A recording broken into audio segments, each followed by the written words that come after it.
عقیدہ ختم نبوت کیا ہے اور اس کے ماننے اور نہ ماننے کا ایک اسلامی و قرآنی حکم کیا ہوگا؟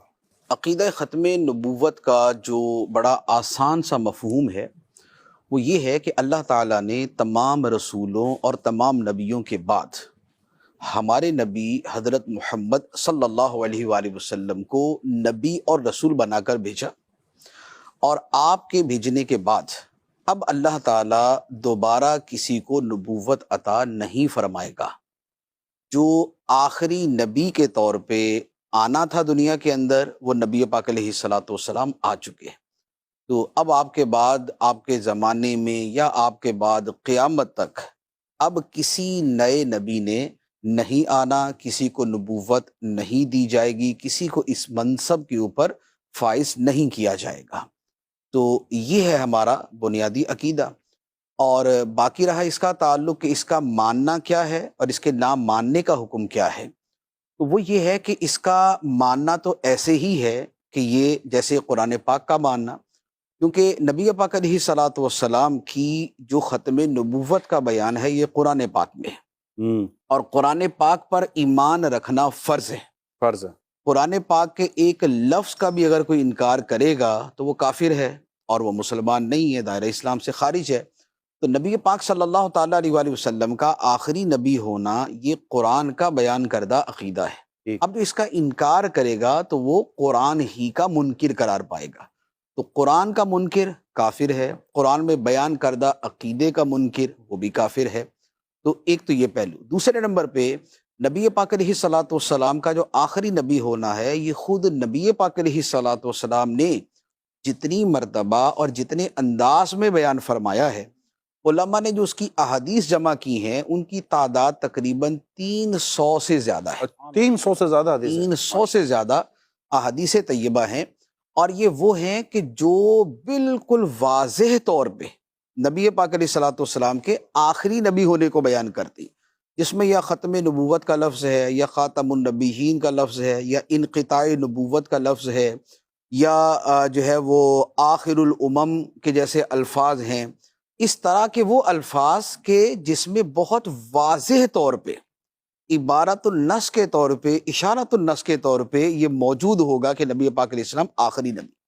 تو اب نبی پاک علیہ الصلاۃ والسلام کی ایک بات بھی اگر جو آپ سے قطعی یقینی طور پہ ثابت ہو، اس کا انکار کرنا یہ نبی پاک علیہ الصلاۃ والسلام ہی کو جھٹلانا ہے۔ اللہ، نبی پاک علیہ الصلاۃ والسلام کی ثابت شدہ ایک بات کو یا آپ کی بات سمجھتے ہوئے اس کا انکار کرنا یہ سیدھا سیدھا تکذیب ہے، تکذیب رسالت ہے، یہ تکذیب نبی ہے۔ تو ایک بات کا انکار کرنے والا بھی کافر ہے جبکہ اس کی نسبت کو وہ مان لے۔ تو یہ جو اتنی بڑی تعداد ہوتی ہے اسے اصطلاح شرع میں کہا جاتا ہے کہ اس کا ثبوت نبی پاک علیہ الصلاۃ والسلام سے تواتر کے ساتھ ہے۔ تواتر کے ساتھ۔ تواتر کا مطلب یہ ہوتا ہے کہ اتنی بڑی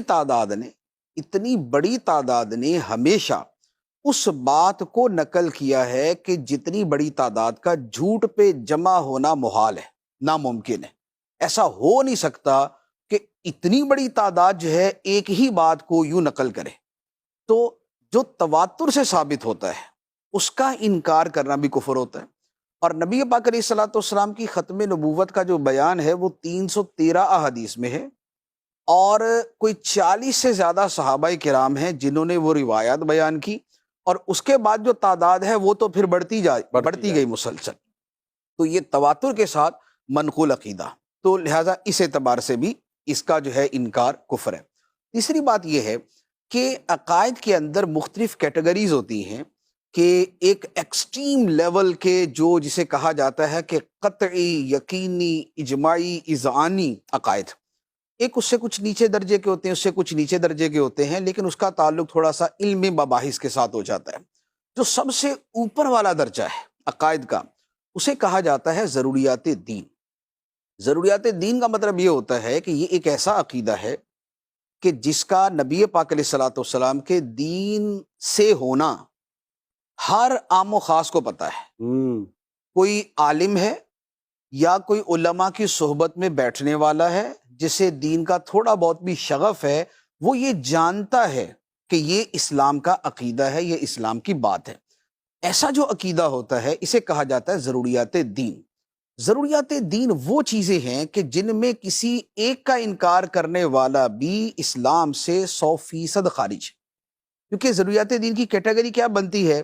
جیسے ضروریات دین میں سے ہے کہ اللہ ہمارا معبود ہے، بے شک، اللہ ایک ہے، اللہ تعالیٰ نے انبیاء کو بھیجا، ہمارے نبی صلی اللہ علیہ وسلم اللہ کے رسول ہیں، قرآن اللہ کی کتاب ہے، قیامت نے واقع ہونا ہے، جنت اور جہنم اللہ تعالیٰ نے 2 ٹھکانے جزا و سزا کے لیے تیار فرمائے ہیں۔ تو اب جس درجے کے یہ عقیدے ہیں، ان عقیدوں کو سنتے ساتھ ہی ایک درمیانہ سا بھی، بلکہ درمیانے سے بھی کم درجے کا دین سے تعلق رکھنے والا بندہ سمجھ لیتا ہے کہ یار یہ تو ہمارا اسلام کا عقیدہ ہے نا، جی، یہ تو اسلام ہے، یہ تو ہمارا دین ہے۔ نبی پاک علیہ الصلوۃ والسلام کے ختم نبوت کا عقیدہ بھی اسی کیٹیگری میں آتا ہے، اسی قسم میں آتا ہے۔